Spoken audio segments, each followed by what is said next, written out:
Good morning, class. Today we are going to start chapter 10, The Banyan Tree. Have you seen a mongoose? You have read in lesson 9 that a mongoose can fight with and kill a snake. आपने कभी mongoose को देखा है? और you have read in lesson 9 में हमने पढ़ा है कि जो मंगूस है और जो सांप है, उस नेवला और सांप, उसकी लड़ाई होती है और वो क्या कर देता है, सांप को मार देता है. Look at the pictures and read the lines giving along with them. ये जो पिक्चर्स हैं और जो लाइन्स हैं, इनको हमें पढ़ना है. Chapter is Banyan Tree. The Banyan Tree, The Fight of the Cobra and the Mongoose, is a classical drama often seen in India. ये classical drama है जो कि इंडिया में देखा जाता है. And the outcomes is largely the same. और इसका result जो है वो mostly same ही रहता है. The mongoose is not immune to the venomous bite but is faster and quicker in motion than the snake. Mongoose जो है वो कोई जहरीला वो नहीं है, बट उसका जो मूवमेंट है, जो उसकी स्पीड है, वो तेज़ है. किससे? स्नेक से, सांप से. The cobra assume a posture of defence and attempts to reach the animal by sweeping strike. But the quick moving mongoose jump out of reach and comes at the snake from another direction. जो सांप होता है वो क्या करता है, वो अपने सामने वाले पर वार करता है, बट जो हमारा मंगूस है उसकी स्पीड इतनी तेज़ है, इतनी सांप की भी नहीं कि वो अपनी डायरेक्शन को क्या कर देता है, चेंज कर देता है. Before the snake can get into striking position again, और इससे पहले कि जो सांप है वो अपनी पोजिशन पर दोबारा से आए, this constant movement tyres and discourage the snake. ये जो मूवमेंट होता रहता है, जब नेवला अपने डायरेक्शन को चेंज करता रहता है, तो सांप जो है फिर टायर्ड हो जाता है, थक जाता है. And the mongoose is finally able to leap in close and bury its teeth in the snake's neck. और वही मौका देखकर, जब सांप टायर्ड हो जाता है, उसी मौके को देखकर फ़ायदा उठाता है नेवला, और वो अपने जो दांत होते हैं वो उसी गर्दन पर मार देता है, usually savouring the joints of its body brain. इसी तरह से वो उसकी क्या कर देता है, उसको पूरी तरीके से मार देता है. You must seen a banyan tree. आपने बेनियन ट्री देखा होगा. This is a story about what the author saw. ये स्टोरी जो है वो ऑथर ने जो देखा है उसके बारे में वो बता रहे हैं.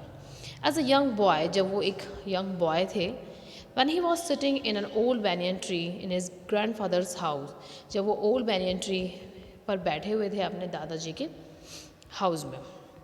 Part first. Today we discuss part first. Though the house and the grounds belong to my grandparents. जो ग्राउंड्स है और जो घर है वो उसके दादाजी का है. The magnificent old banyan tree was mine. जो ओल्ड बैनियन ट्री है वो उसका है. चीफली बिकॉज, क्यों ऐसा, क्यों जो वो ओल्ड बैनियन ट्री उसका है, क्योंकि उसके दादाजी जो हैं वो अब 65 के हो चुके हैं. एंड कुल नो लॉन्गर क्लाइमेट, और वो उसके ऊपर नहीं चढ़ सकते. Its spreading branches which hung to the ground and took roots again. जो उसकी ब्रांचेज हैं वो ज़मीन तक आ गई हैं, और उसमें से क्या निकल आई है, रूट्स निकल आई है. Forming a number of twisting passages. और वो जो है वो ट्विस्ट करते हुए उसकी जो टहनियाँ हैं वो उसकी आराम से क्या हो जाती हैं, ट्विस्टिंग हो जाती हैं. आपने भी देखा होगा, बहुत पुराने पुराने पेड़ देखने को मिलते हैं जिनकी जो ब्रांचेज होती हैं वो कहाँ आ जाती हैं, नीचे तक आ जाती हैं. Give me endless pleasure. Among them were squirrels and snails and butterflies. वहाँ पे squirrels भी हैं, butterflies भी हैं, snails भी हैं. The tree was older than the house. जो tree है वो घर से भी ज़्यादा पुराना है. Older than grandfather, as older than as Dehradun itself. दादाजी से भी पुराना है, और यहाँ तक कि जो देहरादून है उससे भी ज़्यादा पुराना है. अब आप सोच लो कि वो कितना ज़्यादा पुराना होगा, तो अपने आप ही उसके अंदर से टहनियाँ नीचे निकल रही होंगी, और उन टहनियों से क्या निकल रही होंगी, रूट्स भी, जड़ें भी निकल रही होंगी, और उसका आराम से ट्विस्टिंग वगैरह झूला, मतलब हम उस पर लटक सकते हैं, उन्हें घुमा सकते हैं, क्योंकि वो काफ़ी ओल्डर हो चुका है, बहुत ज़्यादा पुराना. लोग कहते भी हैं लोग कि पेड़ की दाढ़ी निकल आई, क्योंकि अब वो बूढ़ा हो चुका है.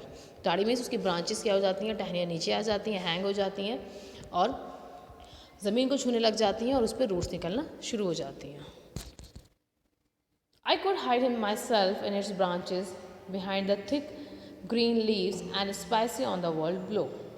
वो अपने आप को उस हरी ब्रांचेस में छुपा देता है, हरे हरी जो लीव्स रहती हैं, खुद को उन ब्रांचेस के पीछे छुपा देता है, उन पत्तियों के पीछे छुपा देता है, और वहाँ से छुप के जो पूरा spy on the world blow, जो ज़मीन पे जो और चीज़ें हो रही हैं उनको वहाँ से खड़े होकर चुपके से देखता है. स्पाइस मीन्स वॉच सीक्रेटली, चुपके से किसी चीज़ को देखना. जैसे हम हाइड एंड सीक में छुप छुप कर देखते हैं, वो ऐसी उन टहनियों के पीछे छुप कर देखता है. My first friend was a small grey squirrel. उसकी फर्स्ट फ्रेंड बनी छोटी सी गिलहरी। Arcing his back and sniffing into the air, he seemed at the first to resent my invasion of his privacy. But when he found that I did not arm myself with catapult or air gun, जो ये थी गिलहरी वो उसकी काफ़ी अच्छे से पहले तो वो उसको अपनी पूछ से मतलब थोड़ा डिस्टेंस रखती थी, बट जब उसने फाइंड आउट किया कि इसके पास कोई गन नहीं है कुछ नहीं है, देन उसके बाद but when he found that I did not arm my self with catapult और एयर गन, जब उसने फाइंड आउट कर लिया उसके पास कुछ नहीं है, ही बिकेम फ्रेंडली, वो उसके साथ बहुत अच्छे से दोस्त की तरह रहने लग गई। And when I start bringing him pieces of cake and biscuit, he grew quite bold and was soon taking morsels from hand.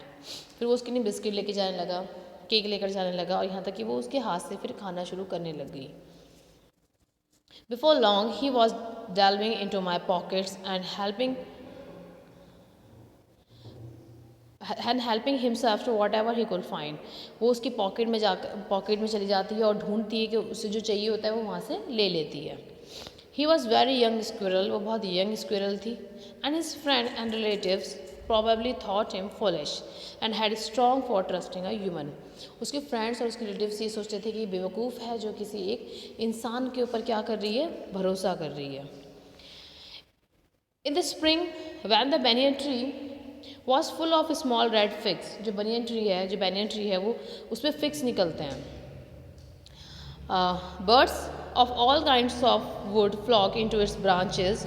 The red bottomed bulbul, जब जो बर्ड्स का फ्लॉक जो है मतलब झुंड जो है वो वहाँ पर आता है जब फिग निकलती हैं उसके ऊपर, और उसमें बुलबुल cheerful and greedy parrots, bulbul cheerful and greedy parrots myna and crows squabbling with one another, ये वहाँ पर आते हैं और काफ़ी हद तक एक दूसरे के साथ छेड़खानी करते रहते हैं, एक दूसरे का खेलना भी बोल सकते हैं इसको। During the fig season the banyan tree was noisiest place in the garden. जब स्प्रिंग सीजन होता है तो जो बैनियन ट्री है वो सबसे ज़्यादा शोर वाला प्लेस होता है गार्डन के अंदर, क्योंकि सारी बर्ड्स वहाँ आती हैं, सबको फिग स्प्रिंग में जो है वो अच्छा ही पौधे पेड़ जो है वो बहुत अच्छे लगते हैं स्प्रिंग के टाइम पर, फ्लावर्स निकलते हैं, फ्रूट्स निकलते हैं, तो बर्ड्स इन चीज़ों की तरफ क्या होती हैं, अट्रैक्ट होती हैं। तो वही हो रहा है। In the spring in halfway up the tree, I had built a crude platform where I would spend the afternoons when it was not too hot। Halfway up the tree, पेड़ से कुछ ऊंचाई पर ही उन्होंने क्या कर लिया है, अपना एक प्लेटफॉर्म बना लिया है जहाँ पर वो दोपहर के बाद बैठना पसंद करते हैं जब ज़्यादा गर्मी नहीं होती है। I could read there propping myself up against the tree with a cushion from the living room। ठीक, उस बाद ट्रेज वहाँ पर बैठकर वो क्या करते हैं, वहाँ पर बैठकर वो पढ़ते हैं, अपने क्वेश्चंस वगैरह को उन्होंने वहाँ रख लिया है, जो कि कहाँ से, लिविंग रूम से वो अपने ले आए हैं। Treasure Island, Huckleberry Finn and the story of Doctor Dolittle were some of the books that made up my banyan tree library. यही कुछ बुक्स हैं जो बैनियन ट्री वहाँ पर मेरी एक लाइब्रेरी बनाए हुए हैं। लाइब्रेरी हमारी होती है जहाँ पर बैठकर हम बुक्स पढ़ते हैं, तो ये सारी किताबें वो अपने बैनियन ट्री पर बैठकर पढ़ते हैं। When I did not feel like reading, I could look down through the leaves at the world below। जब मेरा मन नहीं करता है पढ़ने का तो मैं क्या करता हूँ, मैं नीचे की तरफ देखता हूँ, जहाँ से मुझे लीव्स में से मैं वर्ल्ड बिलो मतलब जो नीचे की दुनिया है वो देखने लगता हूँ। And one of the particular afternoon I had great stand view of the classical of Indian Wilde's, a fight between a mongoose and a cobra. तभी क्या एक पर्टिकुलर आफ्टरनून के बाद वो जब उन्होंने नीचे देखा तभी उनको क्या दिखाई दी, फाइट लड़ाई दिखाई दी मंगूस की और कोबरा के बीच में। ठीक है, ये चैप्टर हम कंटिन्यू करेंगे on Monday. Thank you class, have a good day.